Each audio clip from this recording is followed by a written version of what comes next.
오늘의 주제는 전 세계인의 공통된 적 바로 탈모가 아니라 탈모 샴푸인데 만든 곳이 무려 원자력 연구소입니다. 이름만 원자력을 붙인 그냥 굴러다니는 중소기업이 아니냐? 맞다 쳐도 원자력 연구소에서 연구나 할 것이지 갑자기 탈모 샴푸? 이런저런 말이 나올 텐데 우리가 아는 그 한국 원자력 연구소가 맞고 또 기존의 탈모 샴푸들과 아예 질적으로 다릅니다. 뭐가 다를까요? 원래 탈모 샴푸는 의약 외품이었습니다. 쉽게 말해 질병의 치료, 예방을 위한 약 비스무리한 것으로 분류가 되었다는 건데 2017년 5월 식약처가 탈모 샴푸는 이제 의약외품이 아니다, 기능성 화장품이다 라고 대샴푸 시대를 선언하면서 원피스 마냥 대탈모 샴푸 시대가 열렸죠. 그렇다고 아무 성분이나 대충 때려박고 우리가 최고의 탈모 샴푸 왕이다 하면 이걸 식약처가 인정해줄까요? 당연히 이러면 안 되죠. 이런 이유로 이런 조합이면 우리가 탈모 샴푸를 인정해주겠다 미리 말을 정해두었는데 대표적인 조합 두 대장이 아래 두 개입니다. 덱스판테놀 0.2%, 살리실릭 애시드 0.25%, 엘멘톨 0.3%, 두 번째는 나이아신아마이드 0.3, 덱스판테놀 0.5, 비오틴 0.06, 징크피치론액 2%. 옛날에 지드로곤이 광고하면서 순식간에 떡상한 TS 탈모 샴푸도 징크피치리온, 비오틴, 판테놀 이 세 개의 성분으로 기능성 화장품이라는 타이틀을 획득하고 추가적으로 어성초, 양모밀, 인삼 같은 식물 추출물을 더해준 겁니다. 당연히 식물 추출물 때문에 기능성 탈모 샴푸를 인정받은 게 아니죠. 즉 어떤 새로운 탈모 샴푸라도 징크피치리온, 비오틴, 판테놀 이 세 개로 지위를 획득하고 마케팅용으로 이것저것 식물도 넣어보고 홍삼도 넣어보고 맥주도 섞어보고 한다는 겁니다. 그럼 이번에 한국 원자력 연구원에서 만드는 탈모 샴푸는 뭐가 다르냐? 바로 식약처에서 정해준 성분이 아니라 독자적으로 새로운 성분을 만들어내서 이걸로 기능성 화장품 지위를 얻어냈다는 점이죠. 만일 이게 정말 탈모에 좋다, 그럼 앞으로는 침대와 야수호는 과학이다 에서 침대와 야수호와 탈모 샴푸는 과학이다 이런 말이 유행처럼 번질 것 같습니다. 도대체 이 새로운 성분이 뭘까요? 잠깐 기사를 빠르게 살펴보면 한국 원자력 연구원 제8호 연구기업 바이오메이신은 자사가 개발한 탈모 완화 기능성 화장품이 식약처 기능성 심사를 통과했다고 밝혔다. 해당 제품은 원자력연이 개발한 천연 바이오 소재 메이신을 핵심 원료로 활용한 헤어 토닉으로 올해 하반기부터 본격 판매될 예정이다. 기사가 조금 어려우니 잠깐 풀이를 하자면 한국 원자력 연구원 제8호 연구소 기업은 쉽게 한국 원자력 연구원이 만든 기업입니다. 사실 원자력 연구원은 1959년 한국 정부가 세금과 미국에서 빌려온 돈으로 세웠죠. 그리고 시간이 지나 특수 법인으로 전환이 되었는데 직원 수가 약 1,700명 정도가 됩니다. 놀랍게도 박사급 회장만 해도 933명이죠. 그럼 연구할 시설, 장비, 월급 등 돈이 필요한데 이걸 정부가 다 대줄까요? 23%만 맞는 말입니다. 왜냐하면 원자력 연구원의 수입 77%는 자체 수입이기 때문이죠. 이때 연구원 입장에서 돈을 효율적으로 벌어들이려면 어떻게 해야 할까요? 연구는 우리 본사에서 할 테니 상인의 악목을 가진 친구들은 알아서 나가고 이 연구를 토대로 돈을 벌어와라 하고 새끼 기업을 만들면 됩니다. 이때 한국 원자력 연구원이 돈을 벌라고 만든 기업 중 8번째 기업이 바이오메이신이고 이 바이오메이신에서 원자력 연구원의 기술을 바탕으로 탈모 샴푸를 만들었다는 겁니다. 그리고 핵심 성분이 바로 천연 바이오 소재 메이신이죠. 아마 기업 이름이 바이오메이신이라서 성분 이름에 메이신이라는 이름이 붙은 것 같은데 메이신의 이름의 유래가 옥수수입니다. 상당히 특이하죠. 이에 자연스레 나오는 질문이 메이신은 뭐고 어떤 효능이 있냐 일 텐데 일단 기사를 살펴보겠습니다. 메이신은 옥수수염과 센티페드 그라스에 극미량 존재하는 천연 플라보노이드 성분으로 항산화, 항염 효과가 뛰어난 것으로 알려져 있다. 원자력 연은 세계 최초로 센티페드 그라스에서 메이신을 분리 정제하고 고함량 생산 기술과 축출 공정을 확보했다.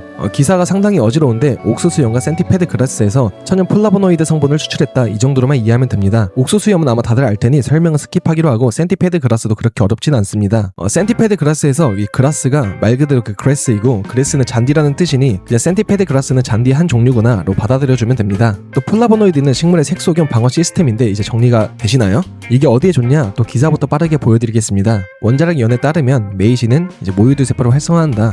그리고 인체 적용 시험도 했는데 이게 좀 좋았다. 뻔한 내용인데 주목할 점은 모유두 세포 활성화입니다.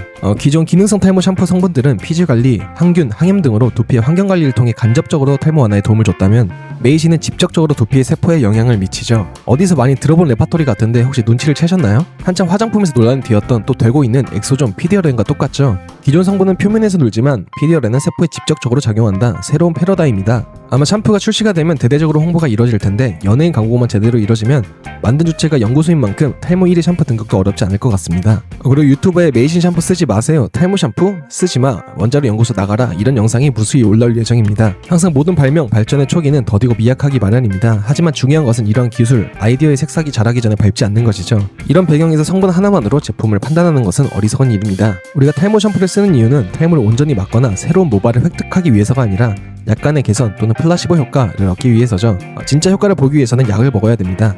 마지막으로 출시가 된다면 직접 사용해보고 후기를 남길 테니 오늘도 재밌으셨다면 구독과 좋아요 부탁드립니다.